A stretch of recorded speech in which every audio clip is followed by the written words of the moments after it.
ভাইয়া যখন আপনি এই পরিস্থিতির বাসায় প্রথম পড়েছিলেন, যে সোশ্যাল মিডিয়া যখন ছড়াছড়ি হলো যে আপনার সাথে আপনার একটা বিয়ে হয়েছে, প্রথম যখন বাসায় যান ভাবির রিয়াকশনটা কেমন ছিল, এবং আপনাদের যে বিবাহটা, আপনাদের সম্পর্কটা নেই, এই জিনিসটা ক্লিয়ার করে দেন আপনি। যখন আমার ওয়াইফ দেখছে, এগুলো দেখার পরে বলছে এগুলো কি, এটি কি বাস্তব? আর সে ভালো করেই জানে আমি একজন সিনেমার অভিনেতা, আমি একজন প্রোডিউসার।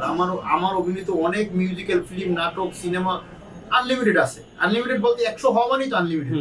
অনেক নিউজ, অনেক ইন্টারভিউ আছে। তখন আমি বলছিলাম দেখো, আমি তো বাংলাদেশে আইসে ডাইরেক্ট যেখানে গেছি, আমি ওখানে ফটোশুট করছি, আমার মোবাইলে তো অনেক ভিডিও আছে, অনেক কিছু দেখো। এবং যারা ক্যামেরাম্যান তাদের ভিডিও আছে, যারা স্টাইলিশ ছিল, ফ্যাশন, আমরা 17 জনের একটা টিম ছিল, সব আছে, 17 জনের টিম, আমি সব দেখাইছি। সো এটা ভেরি ক্লিয়ার, এটা ভেরি ক্লিয়ার যে বর্ষা চৌধুরীর আমি এখানে শুট করার জন্য গেছি। সেটা কাপড় শুট ছিল। তো ওই জায়গা থেকে এটা জাস্ট একটা ওয়ার্ক ছিল আমাদের জন্য, এর বাইরে আর কিছু এবং না। ওর ওয়াইফের সাথে আমার কথা হয়, মানে হিডেন হওয়ার কিছু নাই, হিডেন সিটির কিছু নাই।